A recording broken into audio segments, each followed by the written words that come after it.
அழகான சிறிய கிராமத்தில் அருணும் கார்த்தியும் இணைபிரியா நண்பர்களாக ஒன்றா ஸ்கூல் போகிறது, ஒன்றா படிக்கிறது, ஒன்றா விளையாடுறது, இப்படி எல்லாத்துலேயுமே இணைபிரியாமல் இருந்தாங்க. அருணும் கார்த்தியும் காட்டுக்கு பழங்கள் பறிப்பதற்காக போனாங்க.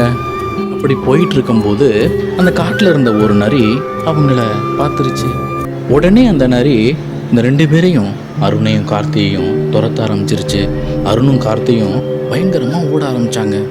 உடனே அருண் மரத்து மேலே ஏறிக்கிட்டான். கார்த்தி மட்டும் ஓடிக்கிட்டு இருந்தான். உடனே கார்த்தி ஒரு மரத்தோட அடியில் இறந்தது மாதிரி நடிக்க ஆரம்பித்தான். நரி கார்த்திக் கிட்ட வந்த உடனே இது இறந்த உயிரினம் அப்படின்னு நினச்சி அங்கிருந்து கார்த்தியை ஒன்றும் பண்ணாமல் போயிடுச்சு. பிறகு 2 பேரும் வீட்டுக்கு திரும்பும்போது அருண் கார்த்திகிட்ட கேட்டான், கார்த்தி, நரி உன்னோட காதில் ஏதோ ரகசியம் சொன்னுச்சு, அந்த ரகசியத்தை என்கிட்ட சொல்றியா அப்படின்னு கேட்டான். ஆபத்தில் ஓடும் நண்பனை நம்பாதே அப்படின்னு அந்த நரி என்கிட்ட சொன்னுச்சு. உடனே அருண் ரொம்ப சங்கடமாயிட்டான்.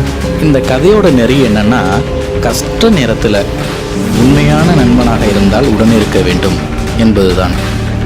மறந்துடாம லைக் பண்ணி சப்ஸ்கிரைப் பண்ணிடுங்க.